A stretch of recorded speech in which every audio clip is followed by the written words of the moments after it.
Is it possible to train less and get better results? Now, before I answer that question, I'm gonna give you two options. Which would you rather choose? There's option A. You work out 2 hours a day, 6 times a week. You're only allowed to eat chicken and rice and broccoli. You're probably going to be in pain and you're going to be sore all the time from the amount you're working out. As a result, you'll be too exhausted to perform well at work. And your mood's probably going to be shit, which means your relationships are going to go down the drain as well. Or option B. You work out 3 times a week for less than an hour a day. You can eat whatever you want by building sustainable and healthy eating habits. You'll feel amazing after every workout. And you will have more than enough energy to both excel in your career and foster strong, healthy relationships. Whether you're a busy CEO, a starting entrepreneur, or a 60-hour week underpaid worker, you're probably going to go with option D. The reason you clicked on this video is it's possible. In this video, I will use how I currently do less work and get better results and walk you through a step-by-step process that focuses on how you can approach your workouts, how you can approach daily activity, how you can implement intermittent fasting, and how you can optimize your macros so you can eat whatever you want. Regardless of whether you have a skinny or thick build, I'm going to teach you how to taper this program for your specific body type. First things first is the workouts. So the way that you want to approach your workouts, I talk about this all the time on my Instagram. Go ahead and follow Michael Allen 333. But you want to use the strategy that I call hybrid efficiency training.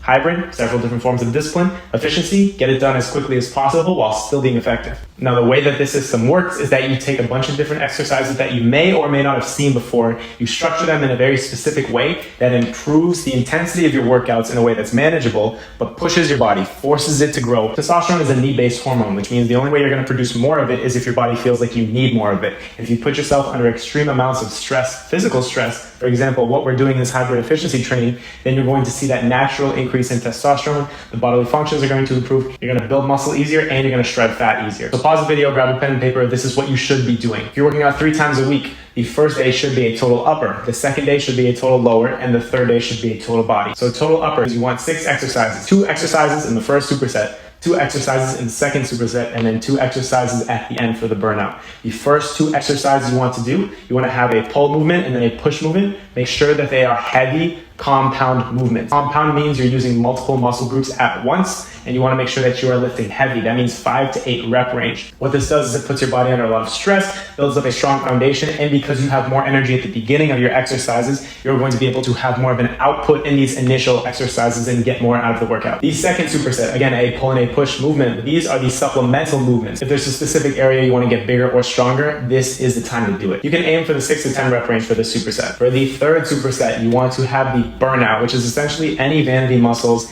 any supplemental muscles, anything at the end where you can just have that cherry on top. For me, I like to hit arms at the end, so I'll do bicep curls and tricep extensions or something along those lines where I have another pull movement and then another push movement. That's how you're gonna build muscle, lose fat, and do everything that you want to with your body in the shortest amount of time possible. Now for legs, a little bit of a bigger muscle group, so you don't have to do as much. Take one heavy movement, for example, squats or hip thrusts. Then again, you want to have a push and a pull movement. One for the quads, one for the hamstrings and glutes. Make that a superset, 3 sets, 2-minute rest in between, about 6 to 10 reps. And then you want the burnout at the end to be something like calves, some sort of extra supplemental exercise that you want to get in there, or some sort of athletic training if you want to get your vertical up. I know I talk about that a lot. You add that at the end of your workout here. Same thing, 2 to 3 sets, 1-minute rest in between. Keep the intensity high, really push yourself. Now on the total body day, this one's a little bit trickier. This one is basically all heavy compound movements, but you're going to be lightening the load just a little bit so that it's more like a supplemental circuit. You want 2 supersets, so 3 exercises in the first superset, 3 exercises in the second superset. You want to have the legs first, then the pull, then the push. First superset, you want it to be the heavy compound movements, but you want to aim for 6 to 10 rep range in this area. You don't want to be too heavy because you want to have enough energy to go to the next one. On the next superset, you want to have a 10 to 15 rep range. Make sure you're resting about 3 minutes for the first superset and make sure you're resting about 2 minutes for the second superset. Now that you got the workouts all set, moving on to number 2, your daily activity. Now, depending on what your personal goals are, this might vary up a little bit. For example, if you really want to focus on losing weight and losing fat, you want to get your steps in every single day. If you want to focus more on strength or muscle building, you want to be doing something like push-ups every day. Not enough for it to be a full workout, but just something that keeps you active on the daily basis that is pushing you towards your goal. All right, now let's talk about the other side of things, the nutrition aspect. Now, if you want to be able to eat whatever you want and still see results, a couple things need to happen. If your focus is building strength and muscle, then you want to make sure that you are eating enough, but enough of the high quality things. For example, healthy fats and proteins. If you just stuff your face with cake, yeah, you might not get super fat just because you have a skinnier build, but you're not going to be building muscle. Again, we're really focusing on that total body functionality. So build up that good foundation by putting good foods in your body. On the flip side, if you're trying to lose weight or trying to lose fat, you really want to focus on not going over your calorie count. And you still want to focus on eating enough protein, because the more muscle you have, the faster your metabolism is going to be, the higher your testosterone is going to be, the easier everything is going to be. So you might still be asking, how does that mean that I can eat whatever I want? Well, you can eat whatever you want, but you can't eat as much of whatever you want as you want if you want to get to your goals.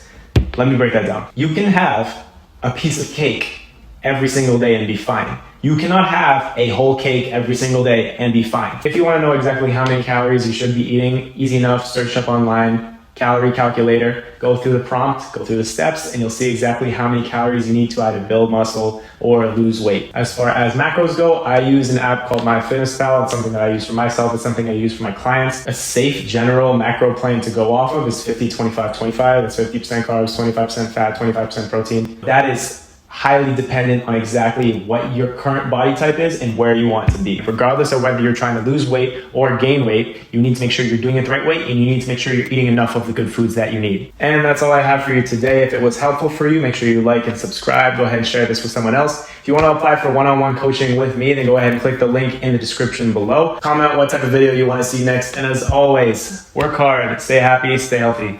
Peace out.